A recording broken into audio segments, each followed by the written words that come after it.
Синдикатот на УПОС се уште ја држи владата во неизвестност. Иако најавија дека денеска напладне ќе соопштат дали прифаќаат раст на платите за 40% до 2028 за 7800 административци, синдикатот својата одлука сепак ќе ја каже во текот на наредната недела.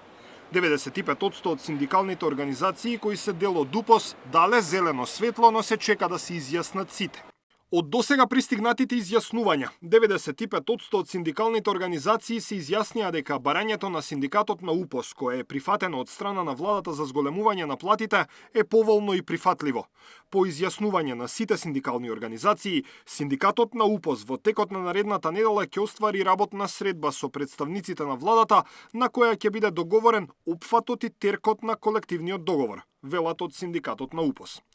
Државната администрација има два репрезентативни синдикати. Тој на УПОС, кој е под Сојузот на синдикати на Македонија, и САДУ, кој е под Конфедерацијата на слободни синдикати.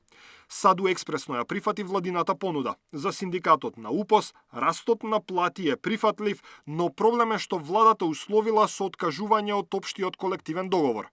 Потписник на тој општ колективен договор е ССМ, а не синдикатот на УПОС, па сега постои разногласие дали УПОС и воопшто може да се откаже од општиот колективен договор и како тоа правно ќе се изведе. Неофицијално, владата на вчерашната средба со синдикалците им дала рок до недела да кажат дали прифаќаат раст на платите согласно растот на минималната плата плюс 8% додатоци на плата секоја година, со што до 2028 тие би добиле повисоки плати за 40%. Дури и УПОС да ја прифати владината понуда, тоа нема да значи дека ќе престане притисокот кон владата за зголемување на минималната плата на 600 евра. Синдикатот на УПОС не се откажува од ова барање и без разлика на одлуката, барем според досегашните информации, ќе се приклучат на блокадите на ССМ кои треба да почнат во вторник. Даниел Василев, Сител телевизија.